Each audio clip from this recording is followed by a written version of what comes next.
So, hello guys! Another day, another video. So, for sure, umay na kayo sa paulit-ulit nating topic sa Ggives to Cash. Pero marami pa rin customer kasi or clients na hindi alam na ang Ggives ay pwede nating gawing cash. Wakala nila itong Ggives offer sa kanila is pangbili lang ng grocery or pangbili ng phone, gadgets, ganon. So, syempre, kaya paulit-ulit tayong nagko-content para mas maraming makaalam na pwedeng ma-convert into cash ang kanilang Ggives. Sayang naman kasi, di ba, kung utangin mo lang tapos pangluho lang. Mas maganda kung magagamit natin into emergency cash.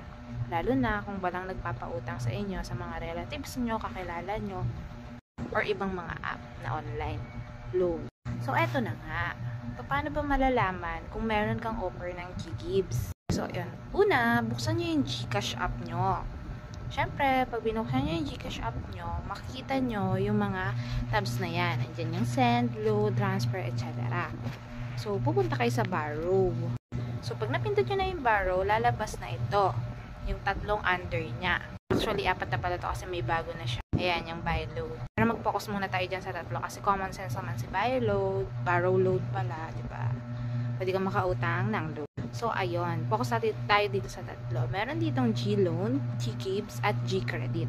So, si G-Loan, self-convert siya. Meaning, pagka inutang mo siya, diretso na siya sa Gcash wallet mo, sa Gcash balance mo. No need nang ipa-convert or no need na dumaan sa akin or kung kanino man na trader. So, next, si G-Credit at si Ggives. Si G-Credit, kapag gusto mo magbayad ng bills tapos wala kang cash, pwede nyong gamitin ito si G-Credit pang utilities, ganon. Pero, in case na kailangan nyo rin ng cash, pwede rin naman ipa-convert si G-Credit.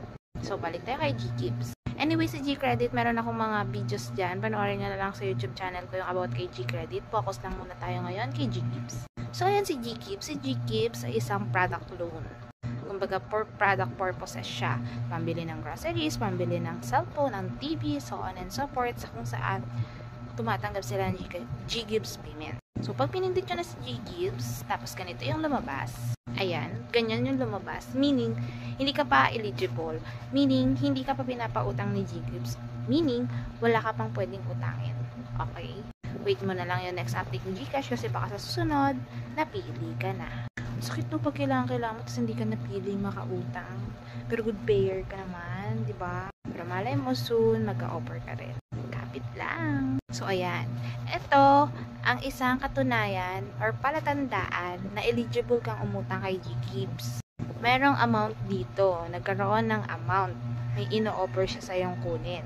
For example, ito si 100k. 100k ang offer sa kanya. Wow, di ba? So, ayun, 100k ang offer sa kanya, tapos meron siyang 0 out of 5 loans. Kasi 0, hindi pa siya nakakakuha sa 100k. Pero, pwede niyang hati-hatiin yung 100k na yun into 5 loans. Diba? Gusto niya kunin 30k muna, 20k muna, 5k sa susunod, 10k sa susunod, ganon. Basta hanggang up to 5 loans. Kapag lumabas na sa 5 loans, kailangan niya na muna bayaran yung nauna niyang loan. Kailangan niya i-full payment. Ganon. So, ayun, si 100k, pwede niyang kunin.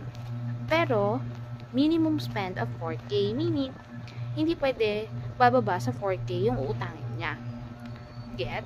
Hindi pwedeng 3,999 pesos yung babayaran niya. Kailangan 4,000 and above yung uutangin niya. Ganun lang naman si Ggives. So, ang tanong ng bayan, paano siya ipa-convert into cash? Ayan na, ate ko. Siyempre, may message mo ako sa aking Facebook account, Anjesly Villerba. Make sure lamang na makipag-video call kasi maraming gumagaya po sa atin ng mga poster account. Dahil nga meron tayong YouTube channel, feeling nila sikat tayo, ginagaya na nila tayo. So, make sure na makipag-video call kayo. Tapos, so, ayun na nga. Ito ang isa-isa example ng mga process ko sa Ggives.